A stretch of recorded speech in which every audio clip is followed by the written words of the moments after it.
সূর্যোদয়ের সময় দুর্বল মৃদু লাল সূর্যকে আমরা ধীরে ধীরে তীব্রতার দিকে যেতে দেখি।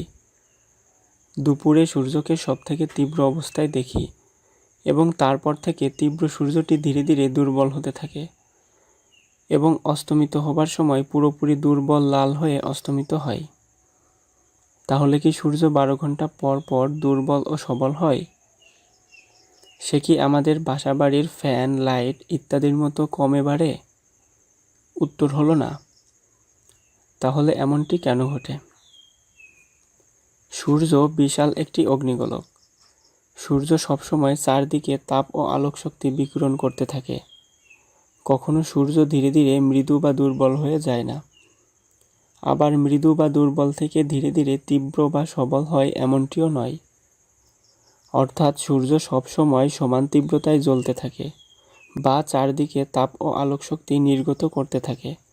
তাহলে এমন ক্ষেত্রে যখন সূর্যোদয় হবে অর্থাৎ সকাল হবে, তখন সূর্য এবং আমরা একই সরল রেখায় আসার সঙ্গে সঙ্গে তীব্র অবস্থায় সূর্যকে দেখতে পাবার কথা। যেমন যখন আপনি কোনো লাইটের সামনে আসেন তখন আপনি তীব্র আলো অনুভব করেন, অথচ আমরা সূর্যোদয়ের সময় সূর্যকে ধীরে ধীরে মৃদু লাল থেকে তীব্রতার দিকে যেতে দেখি। কখনো শুরুতেই তীব্র সূর্যকে আমরা দেখতে পাই না। এমনটি কেন হয়? ঠিক একইভাবে সূর্যাস্তের সময়ও তীব্র উজ্জ্বল সূর্যটি হঠাৎ করে অস্তমিত হবার কথা, কিন্তু এমনটি হয় না। আমরা দেখি তীব্র উজ্জ্বল সূর্যটি ধীরে ধীরে মৃদু ও দুর্বল হয়ে ক্রমশ লাল হয়ে অস্তমিত হচ্ছে, কিন্তু এমনটি তো হবার কথা নয়। তবে বাস্তবে কেন এমনটি ঘটছে?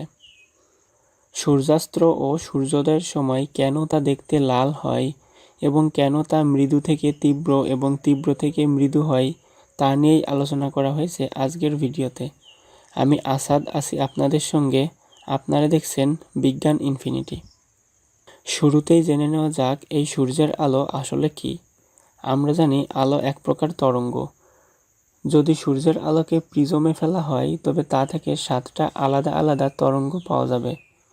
এদের প্রতিটা তরঙ্গের দৈর্ঘ্য ভিন্ন ভিন্ন, যা 7 রঙের আলো সৃষ্টি করে।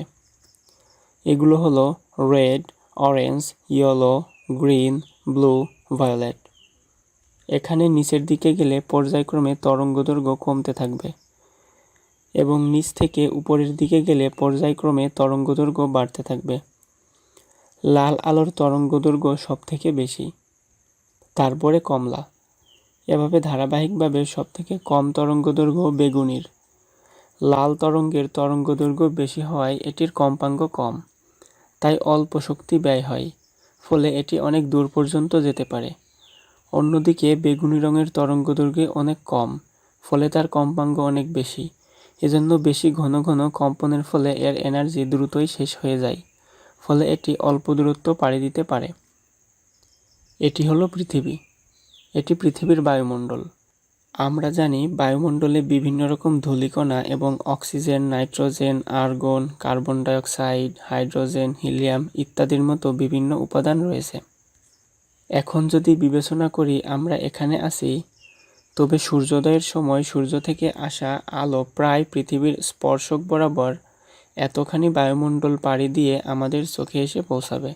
এ সময়ে আলোর তরঙ্গের সঙ্গে বায়ুমণ্ডলের ধূলিকণা এবং অন্যান্য উপাদানের অণু পরমাণুর সঙ্গে সংঘর্ষ হয়, যাকে বলা হয় আলোর বিক্ষেপণ।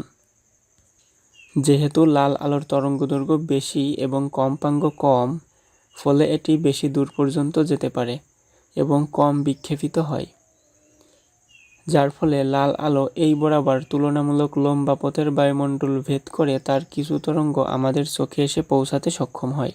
ফলাফল সূর্যকে আমরা লাল দেখি এবং যেহেতু বাকি 6টি তরঙ্গ অনুপস্থিত, তাই আমরা সূর্যকে মৃদু বা দুর্বল দেখি। এখন প্রশ্ন হলো, বাকি 6টি তরঙ্গের আলো কেন তখন আমাদের চোখ পর্যন্ত এসে পৌঁছাতে সক্ষম হয় না? উত্তর খুবই সিম্পল।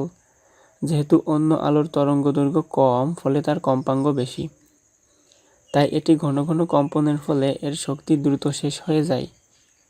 তাছাড়া এটির বিস্তার বেশি হওয়ায় বায়ুমণ্ডলের অণুগুলোর সঙ্গে বেশি সংঘর্ষে লিপ্ত হয়, ফলে বেশি বিক্ষিপ্ত হয়ে দূর আকাশেই শক্তি শেষ হয়ে নিঃশেষ হয়ে যায়।